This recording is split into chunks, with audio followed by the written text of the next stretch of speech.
O artigo 190 do Código de Processo Civil trouxe uma previsão de uma ferramenta muito importante para a área de negócios no Brasil. Não somente na área de negócios, mas em qualquer tipo de contrato. Essa previsão é chamada de negócio jurídico processual. O que é o negócio jurídico processual? Nada mais é que um contrato feito entre as partes que tem como objeto um modo de ser de uma relação processual. E para a gente entender o que é uma relação processual, a gente precisa entender que o Código de Processo Civil é uma lei, é um código que trata dos processos judiciais. Então, se uma pessoa entra com uma ação contra a outra, ela precisa observar o Código de Processo Civil, que é uma sequência de atos processuais, para chegar a uma solução sobre o seu problema. Então nós temos lá no Código de Processo Civil a petição inicial, que é o primeiro ato que o advogado entra para ingressar com essa ação judicial. Aí nós temos no Código de Processo Civil a contestação, que é a peça defensiva da parte contrária no processo. Então nós temos uma certa linearidade de atos, ou seja, primeiro petição inicial, vai se marcar uma audiência de conciliação, depois vai se dar uma contestação e assim por diante o processo vai seguindo. Uma negociação processual é a possibilidade de você mudar isso, você mudar esse procedimento.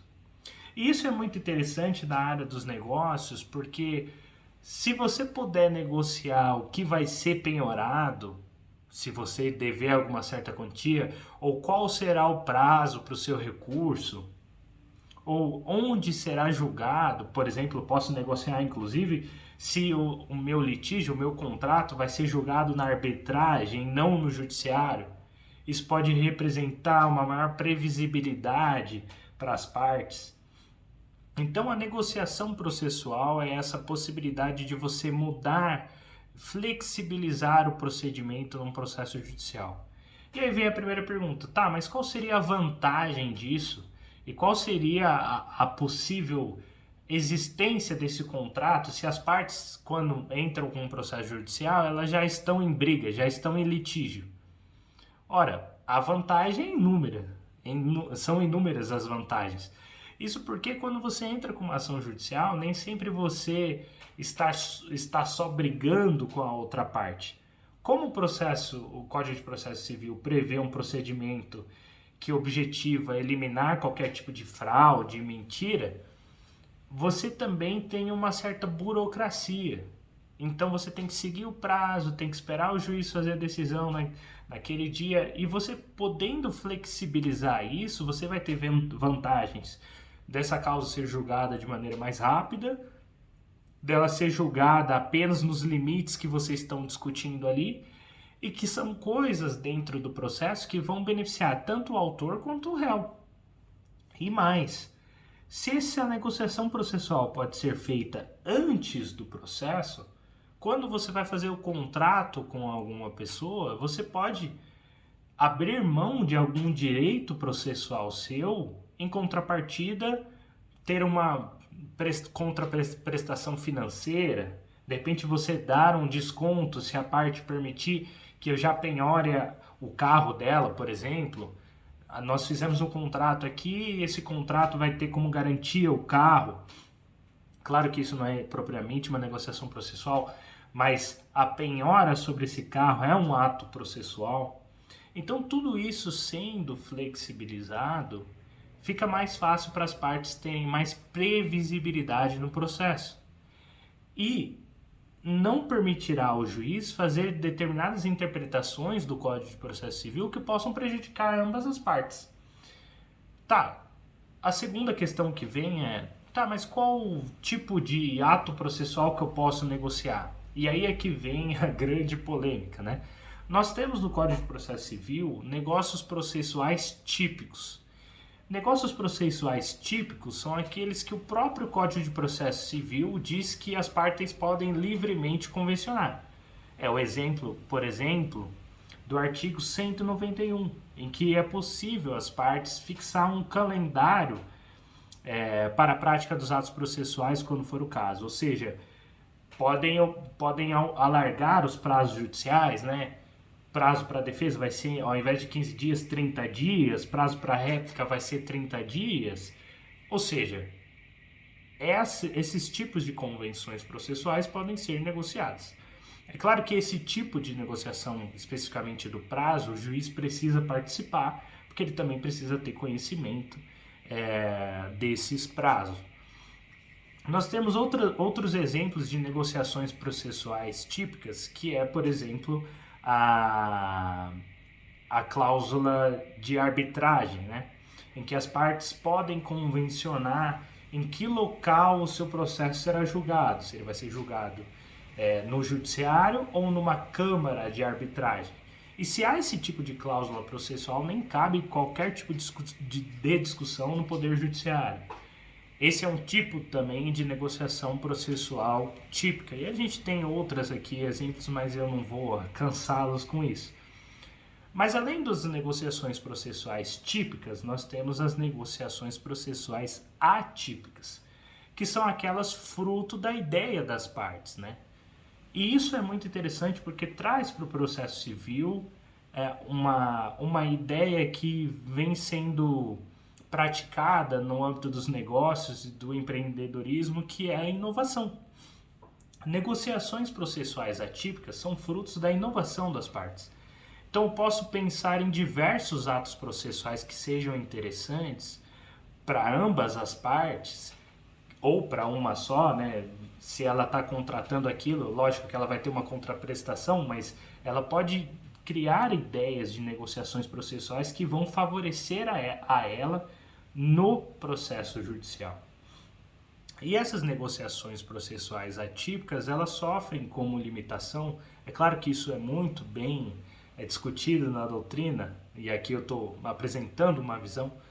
Essas negociações processuais atípicas, elas sofrem uma limitação descrita no artigo 190. O artigo 190 do Código de Processo Civil, ele fala que, versando o processo sobre direitos que admitam autocomposição, é lícito às partes plenamente capazes de estipular mudanças no procedimento para ajustá-lo às especificidades da causa e convencionar sobre seu ônus, poderes, faculdades e deveres processuais, antes ou durante o processo. Ou seja, a única limitação que me parece que o Código de Processo Civil traz às negociações processuais atípicas é o fato desse direito discutido poder ser objeto de autocomposição.